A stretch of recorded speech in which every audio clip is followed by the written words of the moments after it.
Gempa kecil skala 3,1 SR terjadi di Peitho, Taipei pada hari ini pukul 9 pagi tanggal 17 Februari.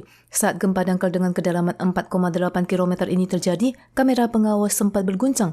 Selain Peitho yang merasakan getaran skala 3, Tamsui di kota New Taipei juga merasakan gempa dengan kekuatan yang sama, sementara Wugu skala 2. Biro Cuaca Pusat CWB mengonfirmasi bahwa gempa ini berkaitan dengan aktivitas vulkanik. 地震的原因跟大屯火山的活动有关。那大屯火山在底下有一个岩浆窟。 Data menunjukkan telah terjadi 17 gempa di Peitho dalam 20 tahun terakhir dengan frekuensi dan sumber yang serupa. Gempa sebelumnya berskala 3,01 SR yang terjadi pada November 2021 juga disebabkan oleh aktivitas vulkanik. Menjawab kekhawatiran masyarakat tentang meletusnya Gunung Tathunsan, pakar geologi mengatakan aktivitas vulkanik abnormal tidak sama dengan gempa bumi di mana jejak aktivitas vulkanik bisa diketahui pada beberapa bulan sebelumnya seperti sering terjadinya gempa atau perubahan aliran cuaca. Semua ini masih terus dipantau oleh Kementerian Sains dan Teknologi.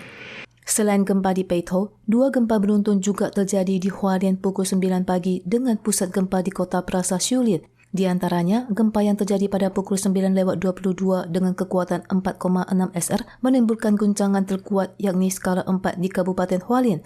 Untungnya tidak ada korban dari ketiga gempa ini.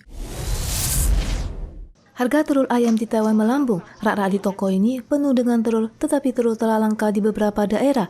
Saat ini, produksi harian telur dalam negeri adalah 113.000 kotak. Pada tanggal 16, Wakil Perdana Menteri Cheng Wen-chan mengadakan inspeksi bersama dengan Menteri Dewan Pertanian COA Chen Chi-chong. Mereka mengimbau warga untuk tidak menimbun telur karena pasokan mencukupi. Untuk mengurangi tekanan produksi peternak telur, pembebasan pajak pemasukan pakan ternak impor akan diperpanjang. 原来的措施到3月底 往后延，让这个我们的蛋鸡的成本可以下降。 Di lapangan, meskipun rak toko tidak sepenuhnya kosong, pelaku usaha tetap memasang pemberitahuan kekurangan telur dan mengimbau pembeli untuk tidak menimbun. COA mengatakan harga pakan yang naik 50% karena pandemi dan perang membuat harga telur naik sebanyak 70%. Menurutnya, Amerika Serikat dan Jepang juga mengalami kenaikan harga yang sama. Fluktuasi harga di Taiwan masih termasuk kecil. Untuk selanjutnya, COA akan melanjutkan distribusi telur untuk industri pengolahan dan memperkirakan produksi telur stabil pada akhir Februari hingga pertengahan Maret. Fenomena mobil-mobil melaju dengan lambat alias macet selama jam kerja selalu muncul di jalan utama di pusat kota Taichung. Kecepatan rendah selama berkendara yang membuat waktu tempuh bertambah menjadi keseharian warga setempat. Indeks lalu lintas terbaru yang dirilis perusahaan TomTom yang berbasis di Belanda tentang kemacetan lalu lintas dunia di 389 kota 56 negara menyebutkan bahwa ibu kota Inggris, London, menempati peringkat pertama dalam daftar kota berkecepatan lalu lintas paling lambat, sementara kota Taichung menempati peringkat ke-17 menjadi satu-satunya kota di Taiwan yang memasuki 20 besar.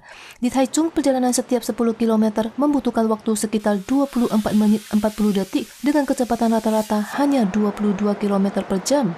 Pakar menilai bahwa kurangnya minat pengguna transportasi umum dan rancangan lampu lalu lintas selama jam sibuk yang tidak tepat menjadi penyebab utama kemacetan lalu lintas. Pemerintah kota Taichung menyebutkan bahwa data ini secara tidak langsung menunjukkan perkembangan Taichung yang pesat yang selanjutnya menimbulkan masalah macet akibat banyaknya kendaraan. Otoritas tempat pun bertekad mendorong pembangunan MRT untuk mengatasi masalah lalu lintas.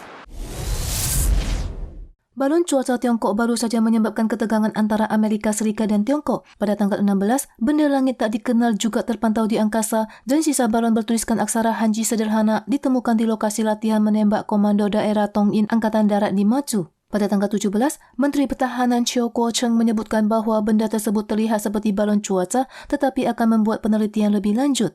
Jika menembak jatuh balon udara dengan cara yang sama dengan drone, apakah itu sesuai definisi serangan pertama? Chiu mengklaim bahwa itu bukanlah serangan pertama, melainkan serangan balik. Pakar menilai bahwa hal ini perlu ditangani dengan hati-hati meski objek adalah balon udara. Pakar juga menilai bahwa balon cuaca Tiongkok yang kecil dan tak bermotor ini seharusnya salah terbang. Namun mengingat pengalaman perang Rusia-Ukraina di mana tentara Rusia menggunakan balon pengintai dan drone untuk pencarian informasi, militer Taiwan harus waspada terhadap setiap jenis perang baru.